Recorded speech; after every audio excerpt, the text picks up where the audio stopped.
La guerra interna de Guatemala fue uno de los conflictos armados más violentos de América Latina. Durante 36 años el Estado guatemalteco estuvo en guerra contra los movimientos guerrilleros de izquierda, pero las principales víctimas no solo fueron los combatientes, sino la población civil y especialmente las comunidades indígenas mayas que habitaban en las zonas rurales. Según la Comisión para el Establecimiento Histórico, en su informe de memoria del silencio, más de 200.000 personas fueron asesinadas o desaparecidas, el 83% de las víctimas pertenecían a los pueblos mayas y hubo más de 600 masacres documentadas, además de que miles de personas fueron desplazadas dentro y fuera del territorio guatemalteco. Es por eso que analizaremos cómo la violencia sexual fue utilizada como un arma de guerra durante el conflicto guatemalteco, además de explicar el silencio posterior que prolongó la opresión de las mujeres indígenas y también reflexionar sobre la importancia histórica del testimonio de las sobrevivientes como forma de justicia. Estos datos demuestran cómo la violencia tuvo un fuerte componente racial y además de que las comunidades fueron señaladas supuestamente por colaboradoras con la guerrilla, lo que justificó campañas militares de exterminio. Sin embargo, durante muchos años estos crímenes permanecieron fuera de la historia oficial. El silencio rodeó la violencia sexual, no fue causal ni neutral, sino resultado de las estructuras históricas del racismo, del patriarcado y de la impunidad que invisibilizaba las experiencias femeninas e indígenas. Cuando no se nombra lo vivido por las mujeres, no solo desaparece de la memoria colectiva, además se profundiza en la negación de sus derechos y de la humanidad que tienen como personas. Pasando ahora a los finales de los años 70 y principios de los años 80, bajo el mandato de Efraín Ríos Montt, se implementó una política conocida como tierra arrasada. Esta política consistió en eliminar cualquier apoyo social hacia las comunidades.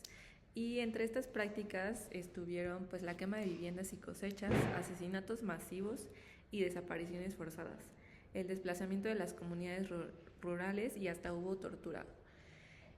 Además de que en estas prácticas las mujeres mayas sufrieron agresiones específicas, obviamente por su condición de género y de grupo étnico. Muchas mujeres fueron violadas frente a sus familiares o espacios públicos para humillar a los hombres de la comunidad y romper los lazos sociales. Algunas otras mujeres fueron secuestradas y obligadas a servir a destacamentos militares. Y la violencia sexual también dejó ciertas consecuencias en las mujeres, como los embarazos forzados, las enfermedades físicas y obviamente el trauma psicológico, el rechazo social dentro de sus comunidades, además de la pérdida de sus tierras y medios de subsistencia, lo cual hacía que estas mujeres no pudieran sostenerse económicamente. La mentalidad predominante en ese momento era el racismo histórico, originado en el colonialismo, el machismo institucional, la militarización extrema y el anticomunismo influido por la Guerra Fría. Todo esto creó un ambiente donde la violencia hacia las mujeres indígenas fuera normalizado e incluso utilizado como un instrumento de guerra. Es por eso que nuestra hipótesis es que la violencia sexual sistemática contra las mujeres mayas durante la Guerra de Guatemala fue una estrategia militar basada en el racismo colonial y el patriarcado, cuyo objetivo fue destruir comunidades indígenas mediante el uso del cuerpo femenino como un territorio de dominación. Asimismo, el silenciamiento posterior de estos crímenes buscó perpetuar la impunidad estatal y invisibilizar a las víctimas y excluir las experiencias de la memoria histórica nacional. Pasando así con el marco teórico, queremos empezar con una lectura que se llama Las estructuras elementales de la violencia, en el que Rita Laura Segato, una antropóloga feminista, nos cuenta cómo la violencia sexual dentro de un contexto bélico no responde solamente a deseos sexuales individuales del hombre, sino que responde al ejército de poder y dominio masculino, buscando así el hombre comunicar supremacía ante otros hombres, no solo cumplir con su deseo sexual. Esto vuelve simbólico como un acto de poder ante las mujeres que son subordinadas. Y el segundo ejemplo es donde se manifiesta esto del silencio como acto de perpetuar la violencia. Este silencio ayuda a un borramiento histórico. Por eso Ruth Seifert nos cuenta que cuando la experiencia de la mujer no se cuenta, desaparece culturalmente en la historia. Muchos relatos de la guerra omitieron durante muchos años la violencia sexual, nada más mencionaban todas las otras atrocidades, siendo esta un castillo o un soporte importante para perpetuar el resto de todas las otras violencias. En su estudio sobre violencia sexual en la guerra, nos explica todo este punto.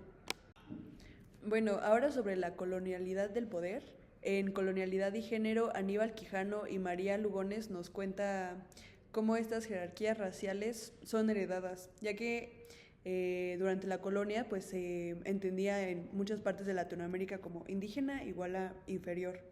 Entonces, si a esto le sumas indígena más mujer, es igual a una doble subordinación, tomando en cuenta así que de por sí las personas indígenas ya tenían esta discriminación y esto se suma a el ser mujer de por sí ya implica cierto peso, más ser indígena pues el doble. Luego en la memoria y testimonio, Elizabeth Jellin en Los trabajos de la memoria nos cuenta que la memoria no es neutral, en realidad es una disputa políticamente y pues así quien controla los relatos también controla, los relatos del pasado también controla identidades en el presente. Hay un video donde explican el peligro de contar una historia solo durante un lado, que se basaba en la historia o los prejuicios que tenemos con los africanos, que es como otro ejemplo. Entonces, obviamente, si alguien blanco te cuenta una historia, por ejemplo, Blancanieves, o sea, donde el protagonista es alguien blanco y come manzanas y lo lee alguien de África, probablemente no resuene con esta persona. Entonces, si solamente cuentas una historia desde un lado, muchas personas, aunque no lo veamos, ahí implícitamente ya hay unas jerarquías de poder donde la persona que te lo está contando tiene el poder de decidir lo que quiere ser contado del grupo subordinado. Nuestra argumentación principal es que la violación sexual era una estrategia militar y no excesos individuales, como mencionamos previamente.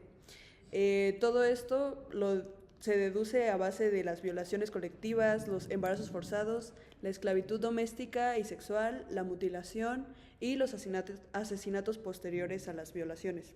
El ejemplo número 1 sería el caso Sepur Sarco en el 2016, en donde un tribunal guatemalteco condenó a exmilitares por esclavitud sexual contra mujeres quechí, víctimas obligadas por meses a cocinar, lavar y ser violadas en destacamentos militares.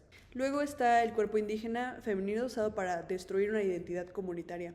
Es como utilizar el cuerpo de la mujer como el primer ingreso hacia una comunidad entera, ya que pues en la cosmovisión maya el cuerpo femenino se ve unido a la fertilidad, a la familia, a la mantención de esta familia, a la comunidad y a sostener la identidad comunitaria.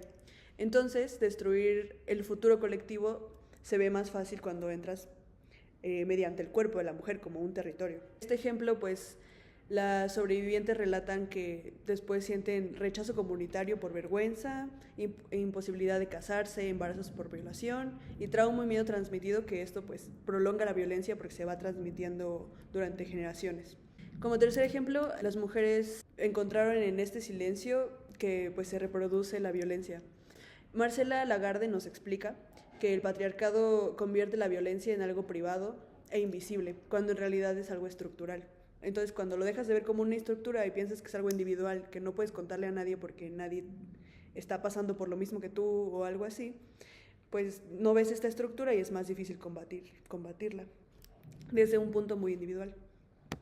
Por último, bajo todo este contexto, testimoniar es una forma de justicia y existencia política, porque aunque parezca que décadas después ya no serviría de nada alzar la voz, en realidad es un acto de rebelión y de hacer justicia histórica, sobre todo, por ejemplo, en este caso de las mujeres de Sepur Sarco, que han declarado o han hablado y alzado la voz, siempre es con el rostro cubierto, en su lengua originaria, y estas son formas simbólicas de representar toda esa opresión que sufrieron durante décadas. Y pues es necesario para poder ver algún tipo de cambio. Como conclusiones, cabe recalcar pues que la violación sexual no fue accidental, no es secundario a todo el contexto de la guerra y que en realidad pues es una parte central de la dominación. Sí, además de que el silencio posterior que hubo no solo respondía a una guerra interna, sino a un orden patriarcal que ya lleva existiendo desde muchos años. También recordar es cuestionar que las mismas estructuras que hoy nos oprimen aún permiten que toda esta violencia, el racismo y la impunidad sigan hoy en día. Pero justo en el recordar y en el cuestionar podemos poco a poco ir saliendo de esto para dejar de perpetuar este tipo de violencias que a lo lejano se ve eso como lejano, pero en realidad estamos rodeados y nos nos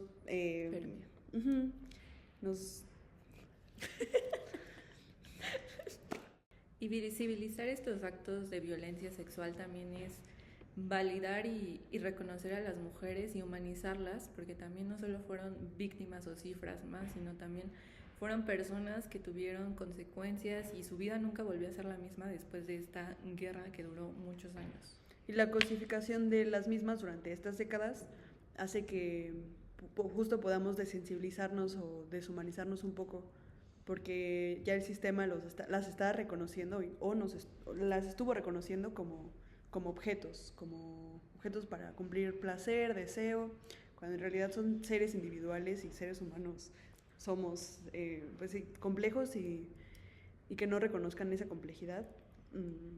Sí, invisibiliza y sigue permitiendo que sigan pasando, porque actualmente siguen sucediendo estos tipos de actos de crímenes de odio, lo cual sigue generando que no se hable de las mujeres que también viven dentro, porque al ser mujeres oprimidas, por ser mujeres somos oprimidas, además agregar toda esta violencia, esta ola de violencia que viven en los países bélicos, pues obviamente las ponen en una desventaja mucho mayor. Pues sí, la violencia y la guerra pues solo trae más violencia y más guerra. Esa es la conclusión. Gracias. Gracias.